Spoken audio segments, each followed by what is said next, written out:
27वीं तरमीम है, जो 26वीं तरमीम की मां है, ये फिर हॉर्स ट्रेडिंग के ऊपर लोगों को ब्लैकमेल करके, लोगों को धौंस जबरदस्ती से ये 27वीं तरमीम मंजूर करवाना चाहते हैं।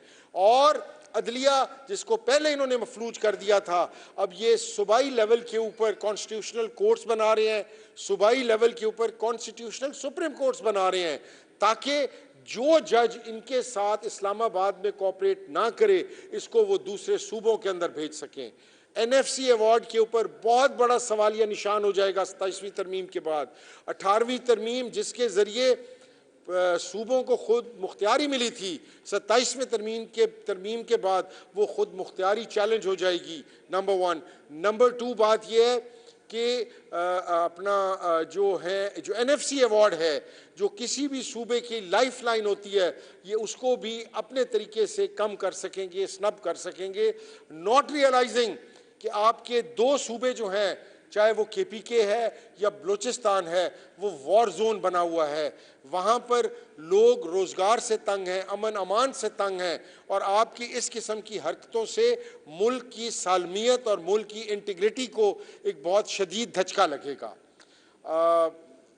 बस बेसिकली हमारे यही पॉइंट्स थे फॉर टुडे।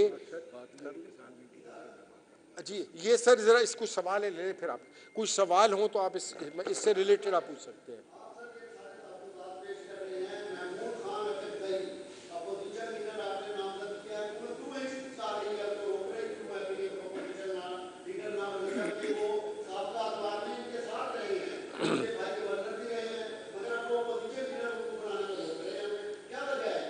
सर हुकूमत हर उस शख्स से खाइफ है जिसके पीछे इमरान खान साहब की सपोर्ट है। जिसके अपोजिशन लीडर अचकज़ई साहब को इमरान खान साहब ने नॉमिनेट किया और हमारे 74 MNAs ने साइन करके उनको बनाया। अब वो खान साहब के अब जो हुकूमत जो है उसके गले के अंदर हड्डी की तरह फंसा हुआ है। सर बात यह है कि जब तक chief minister KPK Suhail Afridi साहब MPA थे, वजीर थे, तब तक उनके खिलाफ कोई केसेस नहीं थे।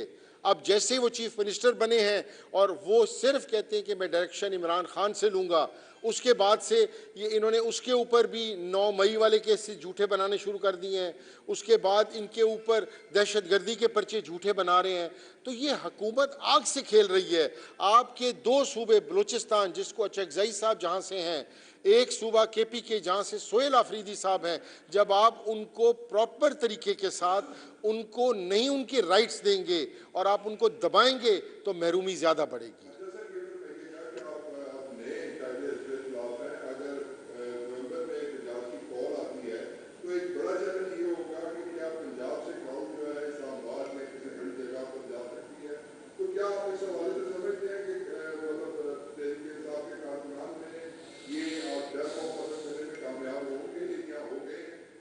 पहली बात तो ये, अब मैं नया अपोजिशन लीडर नहीं रहा, महीना होने वाला है, पुराने हो गए हैं। दूसरी बात ये है कि आपने जो बात कही, हम हर ट्यूसडे को और हर थर्सडे को, अब कल ट्यूसडे है, खान साहब की इस्लामाबाद हाई कोर्ट के अंदर हेयरिंग है केस की, हम वहाँ तमाम MPs मौजूद होंगे। थर्सडे वाले दिन एंटी टेररिस्ट कोर्ट इस्लामाबाद में पेशी है, हम सब वहाँ मौजूद होंगे। कहने का मकसद ये है कि पिछले 2-3 महीनों से MPs जो हैं वो फ्रंट से लीड कर रहे हैं। अब भी जब खान साहब की कॉल आएगी, जब भी कॉल आएगी, MPs उसको फ्रंट से लीड करेंगे। और आपको मैं बताऊं कि वर्कर्स इस टाइम हकीकत मानों में टोटली चार्ज्ड अप है, टोटली। अब वो उन बेचारों के पास, एक तो मतलब उनके घरों के अंदर पुलिस घुसाई, इन्होंने चादर चार दीवारी का तकद्दस पामाल किया, रोजगार उनके हाथ से खींच ली, कारोबार उनके बंद हैं। इस टाइम सिर्फ और सिर्फ खान की कॉल होगी और आप देखेंगे कि ऐसा अनप्रेसिडेंटेड शो होगा कि हुकूमत भी परेशान हो जाएगी।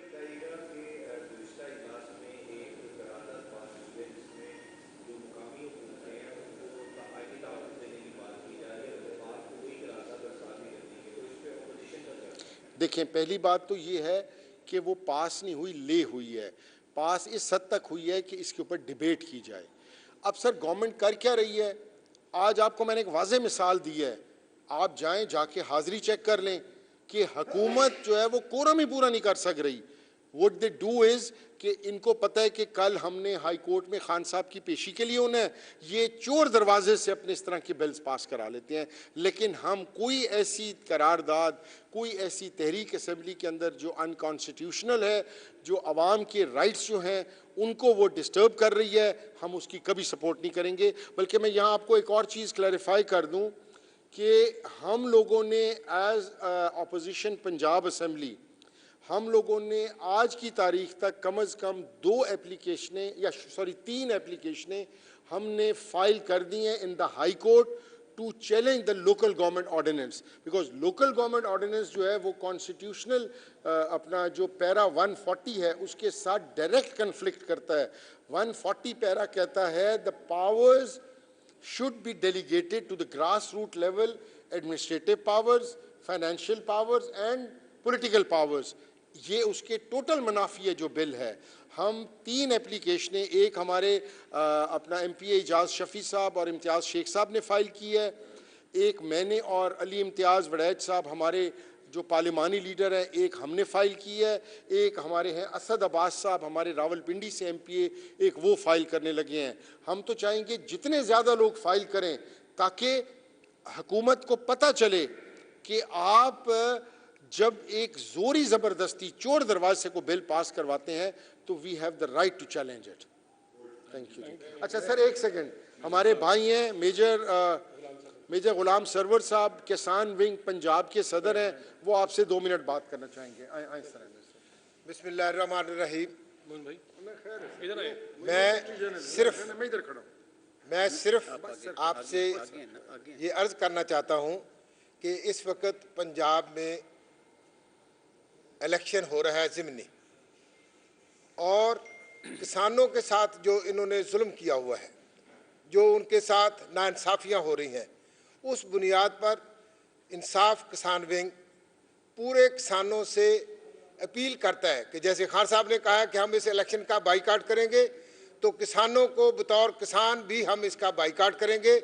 और मैं ये समझता हूँ कि जब तक हम ये बाइकाट करके इनको नून लीग वालों को ये बात नहीं समझा देते कि किसान इस गवर्नमेंट के हर तरह से खिलाफ हैं और इनकी पॉलिसियाँ हैं उसकी मुखालफत करते हैं। इस हुकूमत को बार बार हम अपना हर सेशन पे इनको समझाने की कोशिश करते हैं, पर ना इनको समझ है और ना ये किसी की कोई बात इनको समझ आती है। हम इनको बार बार इनको हर पॉइंट के ऊपर कहते रहे हैं। हमने आज से 2 महीने पहले चीनी की बात की, आज चीनी नायाब है, आज चीनी 200 रुपये प्लस की कीमत के ऊपर आई हुई है। अवाम जो पहले ही इनके बिजली और गैस के बिलों की वजह से उनकी कमर टूट गई थी, इंडस्ट्री बंद है, कारोबार बंद है, लोग बेरोजगार हो रहे हैं, लेकिन इसके बावजूद हुकूमत को टस से मस नहीं हो रही और हुकूमत जो है वो महंगाई के ऊपर कोई ध्यान नहीं दे रही। और महंगाई जो है वो एक बहुत बड़ा इशू बन रहा है जो कि प्योरली है इस गवर्नमेंट की मिस मैनेजमेंट और नॉन गवर्नेंस की वजह से। तीसरा पॉइंट जो आज हमने इसको करना है डिस्कस, वो ये है